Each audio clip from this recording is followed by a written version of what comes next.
திருச்சி சாதனா அவர்களே, நீங்கள் வந்திருப்பது எனக்கு எல்லையில்லா மகிழ்ச்சி. அன்னைக்கு கணவன் மனைவி நல்லா நுட்பமாக கவனிச்சுக்குங்க. இது அறிவுரையா சொல்லலை. நான் என்னுடைய வழி, என்னுடைய உணர்வை நான் உங்ககிட்ட ஷேர் பண்ணிக்கிறேன். அன்னைக்கு ஹஸ்பண்ட் அண்ட் ஒய்ஃப், கணவன் மனைவி திருமணம் முடிச்சு குழந்தை பிறந்துருந்துச்சுன்னா, தான் பெத்த பிள்ளைக்கு பாலை கொடுக்குன்னா கூட மாமா கொஞ்சம் அப்படி இருங்க அப்படின்னு சொல்லி மாற விளக்கி விட்டு தான் பால் கொடுப்பாங்க. ஆனா இன்னைக்கு நீ யூடியூப்ல எங்க போனா அவன் ஓப்பனா ஏதோ உலகத்தினுடைய பிம்பம் மாதிரி காட்டுறாங்க. இதெல்லாம் எப்படி? இது என்னன்னா, இதை கேட்கறதுக்கு சிரிக்கிற மாதிரி இருக்கும். அதனுடைய நுட்பமான விஷயத்தை நீங்க புரிஞ்சீங்கன்னா அதை இனிமேல் செய்ய மாட்டாங்க. அப்படி இருக்கிறாங்க. இன்னைக்கு சாதனா அவர்கள் தனக்கு இருக்கிற திறமையை வைத்து அவ்வளவு ஃபாலோவர்ஸ் வச்சு இன்னைக்கு அவங்க கிராமத்திலே அவங்க கட்டியிருக்க விடுது பெரிய வீடா இருக்கும்னு நினைக்கிறேன். சந்தோஷம், வாழ்த்துக்கள். ஆனா அதே சமயம் நீங்க நிறைய வீடியோஸ் போடுறீங்க, வயக்காட்டுக்கு போறீங்க, அழகா ஓப்பனாவே குளிக்கிறீங்க, பிரபஞ்சம் பாக்குது, அதை ரசிகர்களும் நிறைய பாக்குறாங்க, நான் கொண்டு. அது உள்ளபடி அது உங்களுடைய தனிப்பட்ட சுதந்திரம், அதுல நான் தலையிட விரும்பல. ஆனால் ஒரு நீட் தேர்வை பத்தி நீங்க ஒரு பதிவு போடுங்க, ஒரு சாதி ஒழிப்பை பத்தி ஒரு 2 நிமிஷம் பேசுங்க, லட்சக்கணக்கான ஃபாலோவர்ஸ் உங்களுக்கு வருவாங்க. உங்க மேல இந்த சமூகம் அவர்கள் நல்ல ஒரு மதிப்பை வைத்திருக்கும். இந்த படத்துல கூட நீங்க ஒரு அற்புதமான ஒரு கேள்வியை கேட்டீங்க முதல்வர் அவர்களை நோக்கி. அதே மாதிரி சினிமாவில் இருக்கிற நடிகர்களை பத்தி ரொம்ப நேர்த்தியாக பேசுகின்ற, நான் பெரிதும் மதிக்கின்ற பத்திரிகையாளர் 71 வயது நிரம்பிய இளைஞன் அண்ணன் பைரவான் ரங்கநாதன் அவர்களுக்கும் ஒரு வேண்டுகோள். நீங்கள் இங்க இருக்கக்கூடிய விஷயங்களை ஆணித்தரமாக அப்பட்டமாக நீங்கள் சொல்லுகிறீர்கள். அது சினிமாவில் இருக்கிறது, அதை திருத்தணும். நான் அதை திருந்துறதுக்கு தான் நான் சொல்றேன். இதை நான் போய் பார்க்கல, நான் கேள்விப்பட்டதை சொல்றேன், அதுக்கு ஆதாரம் இருக்கு அப்படின்னு சொல்றீங்க. ஓகே, உள்ளபடி ரைட்டு இருக்கட்டும். ஒரு டிபார்ட்மெண்ட்ல வேலை பார்த்த ஒரு அதிகாரி கொஞ்சம் அறம் இருக்கணும். ஏன்னா இந்த படத்தின் தலைப்பு அறமா இருக்கிறதுனால அறம்னா என்னன்னு நான் சொல்லித்தர ஆகணும். நான் எல்லாரும் போய் படம் நல்லா இருக்கு, சூப்பரா இருக்குன்னு சொல்லிட்டு போறதுக்கு நான் வரல. நான் அப்படி ஆள் கிடையாது. நான் சாப்பாட்டுக்காக சண்டை போற ஆள் இல்ல, சாவுக்காக சண்டை போடுற கூட்டத்துல இருந்து வந்தவன். அதனால நான் சொல்லணும். அதனால என்னுடைய தாழ்மையான வேண்டுகோள், இப்ப கள்ளச்சாராயம் 51 பேர் செத்தாங்க, அதை பத்தி ஒரு வீடியோ போடுங்க, அதை பத்தி ஒரு விழிப்புணர்வை கொடுங்க. சமூகம்னா என்ன? நீ நான் டீ விக்கிறவன், காப்பி விக்கிறவன், குப்பம் இருக்கிறவன், டாக்டர், இன்ஜினியர் எல்லாமே சமூகம் தான். இந்த சமூகத்துக்குள்ளதான் சினிமாவும் இருக்கு. ஆக சினிமாவுல நீங்க களை எடுக்கிறீங்க, அதே மாதிரி அரசியல நீங்க களை எடுங்க. இன்னும் உங்களை நிறைய பேர் நேசிப்பாங்க. நன்றி சார். தண்ணி குடிக்கிறீங்களா சார்? Thank you sir. ஜூஸ். அடுத்ததாக திருச்சி சாதனா அவர்களை பேச அழைக்கிறேன்.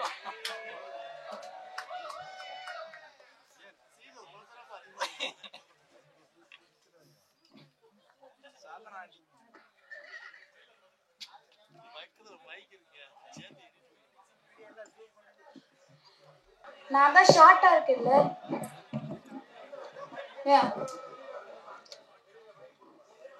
இல்ல பரவாயில்ல. இப்ப கேக்குதா? எல்லாருக்கும் திருச்சி வரைக்கும் கேக்குதா? Okay, super. பேர் தெரியல, ஜாக்கு வர்தனா, ரொம்ப நன்றி. ஏன்னா அவர் எப்ப பார்த்தா எப்படி உன் பேரா ரைட்டு நம்ம மேடல உட்காந்துருக்கையா அங்கிட்டு போய் வச்சுக்கலாம் அப்படின்னு பார்த்தா இல்ல அப்படின்னு பார்த்தா அவரு சாதனா அப்படி யோட மேடல வேற இருக்கானே கொண்டாடி இருக்கா சார், கொண்டாடி இருக்குன்னு தான் சொன்னார் அவரு. இல்லையா சார்? இல்லையா? ஓ சண்டை, ஐயோ ஏன்கிட்ட உங்க கதை இழுத்துறீங்க சாமி, நானே ஏகப்பட்ட பிரச்சனைல இருக்கேன் சார்.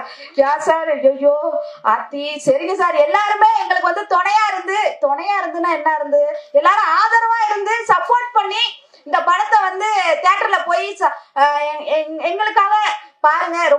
இந்த அரண்சை படத்துல நிறுத்திட போற, இது வேற கத்த போற. ஹலோ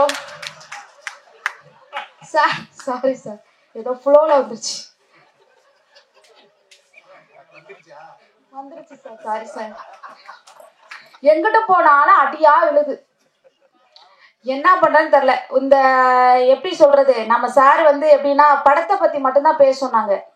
ஆனா அப்படி பர்சனலா பத்தி பேச விட்டு சும்மா இங்கெல்லாம் பூகம்பம் அப்படியே கிளம்புது. இருந்தாலும் ஒருத்தர் முன்னேறதுக்காக 4 பேர் அட்வைஸ் பண்ணா அதை கண்டிப்பா நம்ம ஏத்துதான் ஆகணும். அவங்க நமக்கு அக்கறையோட தான் பண்றாங்க அப்படின்னு சொல்லிட்டு நம்ம மனசார ஏத்துக்கணும். அதை நான் ஏத்துக்கிறேன் கண்டிப்பா. ரொம்ப சந்தோஷம். முக்கியமான ஒரு விஷயம் என்னன்னா, இந்த படத்துல நான் நடிச்ச கேரக்டர் ரோல் பாத்தீங்க அப்படின்னா ஜெயலலிதா அம்மா. ஆமா, ஜெயலலிதா அம்மா மாண்புமிகு இரும்பு பெண்மணியான அந்த எப்படி சொல்றது முன்னாள் முதலமைச்சர் அவர்களுடைய வேடத்தில் நான் வந்து நடிச்சிருக்கேன். ரொம்ப சந்தோஷமா இருக்கு.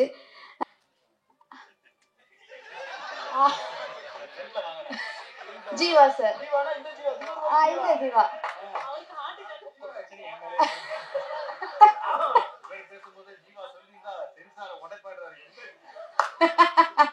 அதான் 2 பேர் வந்து கேட்டாங்க, எப்படிமா இந்த கேரக்டர் ரோல்ல நீங்க வந்து நடிப்பீங்களா அப்படின்னு சொல்லி கேட்டாங்க.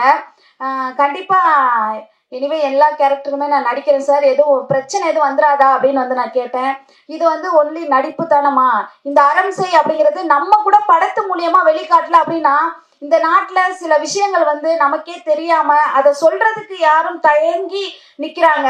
சோ இந்த படம் பார்த்தாவது எல்லா மக்களும் நேரடியாக தன்னம்பிக்கையா தைரியமா வந்து இந்த படத்தின் மூலமா எல்லாரும் வந்து துணிஞ்சு யாரா இருந்தாலும் பயப்படாம கேட்கணும் அப்படிங்கிறதுக்காக தான் இந்த படம் வந்து நான் வந்து எடுக்கிறேன். அதனால சோ உனக்கான கேரக்டர் ரோல நீங்க பண்ணுங்க அப்படின்னு நாங்க கொஞ்சம் தயங்கியே இருந்தேன். அப்புறம் இன்னொரு விஷயம் என்னன்னு பாத்தீங்கன்னா, அந்த அம்மாவோட ஆட்டிடியூட், அந்த அம்மா எப்படி நடக்கிறாங்க, பேசுறாங்க, பாவனை, அவங்க எப்படி நடந்து வர்றாங்க போறாங்க, இதெல்லாம் வந்து வீடியோவா நீங்க வந்து ஒரு டைம் பாருங்க அப்படின்னு சொல்லிட்டே இருந்தாங்க. கடைசியில சரி ஓகே சார் அப்படின்னு சொல்லிட்டு பார்த்தேன். எனக்கு வந்து டைலாக்ஸ் வந்து எனக்கு வந்து நிறையவே கொடுத்தாங்க. அதை வந்து பின்பற்றி சாரோட நம்பிக்கையை இழக்காம கண்டிப்பா என்னால முடிஞ்ச வரைக்கும் இந்த படத்தை வந்து நான் வந்து நடிச்சு கொடுத்துருக்கேன். என் மனசார எப்படி சொல்றது, நானே ரொம்ப சந்தோஷப்படுறேன். நீங்க எல்லாருமே இந்த மீடியாக்கள் ஆப்போசிட்டா வந்து நல்லதும் நடக்கும் கெட்டதும் நடக்கும், இந்த மாதிரி வந்து கஷ்டப்பட்டு எடுக்கிற படத்துக்கு நீங்கள் வந்து உறுதுணையா ஒரு ஹெல்ப்ஃபுல்லா இருந்தீங்க அப்படின்னா எங்களுக்கு வந்து ரொம்ப சந்தோஷமா இருக்கும். முதல் படம் வெளியாக உள்ளது. ஒரு 15 படம் நடிச்சு முடிச்சுட்டேன். ஆனா வரவிக்கிறது வந்து இந்த படம் தான், அறம் செய் படம் தான் வரப்போகுது. ஸோ எல்லாரும் சப்போர்ட்டா இருந்து எங்களுக்கு இந்த மாதிரி டீமுக்கு, எல்லா டீமுக்கும் எங்களுக்கு வந்து ரொம்ப கஷ்டப்பட்டு எடுத்திருக்காங்க அறம் செய். அதனால இந்த டீமுக்கும் நீங்க வந்து என்ன சொல்றது, எனக்கு அவர் சொன்னதே மைண்ட்ல ஓடிக்கிட்டே இருக்குது, டக்கு டக்கு டக்கு டக்கு டக்குன்னு ஓடுது. என்னடா கூப்பிட்டு வச்சு இவ்வளவு அழகா தெளிவா பேசுறாரு அப்படின்னு சொல்லிட்டு இப்ப சப்போர்ட் பண்ணுங்க எல்லாரும். நீங்க சொல்றதுனால. உங்க பேர் என்ன சார்? குணாஜி. இங்க பாத்தீங்கன்னா இங்க அரசியல் வட்டமே நடத்திட்டார் குணாஜி. கத்து கத்து கத்து கத்துன்னு கத்துனாலும் இங்க ஒரு கை தட்டினா ஓசையே வராது. அந்த காலத்துல சொன்ன மாதிரிதான், எல்லாரும் சொன்ன மாதிரிதான், நீங்க கத்த நாங்க கேட்க, இவ்வளவுதான். எல்லாருமே கத்தணும் உங்க மாதிரி கோரஸா, இல்லைங்களா? அதனால ஒருத்தர் எனர்ஜியை வேஸ்ட் பண்ணி கத்தி கத்துனா அவங்களும் ஆப்போசிட்ல உங்க வாயை தானே பார்த்தாங்க, வேற ஏதாவது பேசினாங்களா? பேச முடியல, ஏன்னா நீங்க பேச உடல. சோ அதனால படம் எப்படி எடுத்திருக்காங்கன்னா, எல்லாரும் ஒற்றுமையா இருந்து போராடுங்க, இந்த தமிழ்நாட்டுக்கு நல்லதை வந்து நீங்க கேளுங்க, போராடி வாங்குங்க, உண்மையை உறக்க சொல்லி எல்லாமே பண்ணுங்க அப்படிங்கிறதுக்காக தான் அறம் செய் படம் வந்து எடுத்திருக்காங்க. அதனால எல்லாரும் சப்போர்ட்டிவா இந்த படத்தை ஆதரிச்சு மேலும் எல்லா பேரும் போய் தியேட்டர்ல போய் கண்டிப்பா பாருங்க. எங்கிட்டாவது சைடு கீழ போய் ஏதாவது பார்த்துக்கிட்டு தொலைஞ்சிடாதீங்க. அதனால வந்து தயவு செய்து தியேட்டர்ல வந்து பாருங்க. முக்கியமா வந்து ஜீவா சார் ரொம்ப நன்றி, அண்ட் வந்து மேம் உங்களுக்கு ரொம்ப ரொம்ப நன்றி, பாலு வைத்தியநாதன் சார் உங்களுக்கு ரொம்ப நன்றி சார்.